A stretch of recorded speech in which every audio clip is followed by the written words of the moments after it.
Mais je suis encore plus sidéré quand je vois que les boulevards de l'indépendance ne se remplissent que quand on veut dégager des gens ou quand on veut les déposer.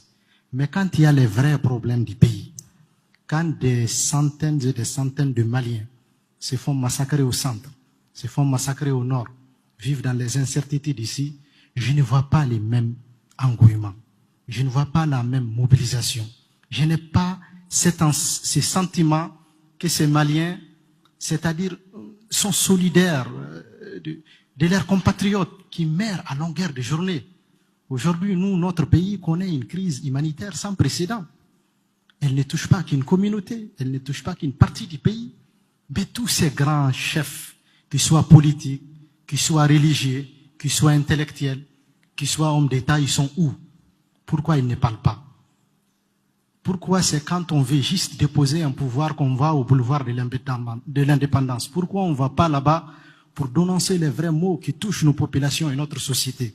Ce patriotisme-là, c'est comme ça qu'il doit s'expliquer. Donc, vous qui avez côtoyé, pour Boubacar qui a côtoyé un homme religieux qui est très coloré politiquement, qui pèse sur la scène politique, en tout cas au Mali aujourd'hui, c'est quoi sa vision par rapport à ça? Est-ce que c'est juste les grands remplacements ou la course au pouvoir qui motive les gens? Ou bien c'est réellement les maux de la société que nos concitoyens vivent à longueur de journée qui motivent tous ces milliers de citoyens à aller sur ce boulevard de l'indépendance? La même question aussi, je la pose aussi à Brahima, qui a un moment côtoyé quand même les différents chefs du gouvernement qui nous ont conduits ces dernières années.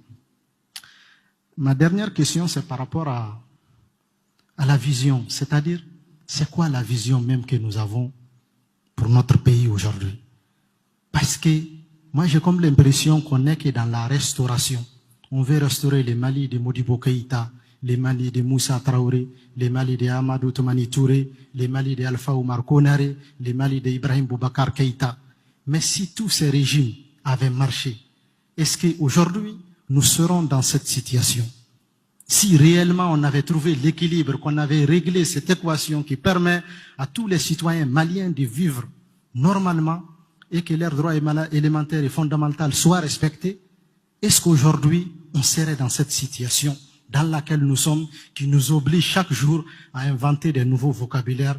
Parfois c'est rectification, parfois c'est restauration, parfois c'est refondation, parfois c'est souveraineté, mais le mal il est toujours là, il n'a pas changé. Il n'a pas changé. Donc finalement, c'est quoi la vision que nous avons par rapport à notre pays? Parce que ce qu'il y a une réalité aujourd'hui, c'est qu'on ne peut plus gouverner le Mali comme on l'a gouverné il y a 60 ans ou 62 ans. C'est fini. Celui qui n'a pas compris ça, il n'a rien compris. Celui qui n'a pas compris ça, il n'est pas avec nos sociétés, il n'est pas avec l'évolution de ces pays. Il ne voit pas les dynamiques qui se créent à longueur de journée.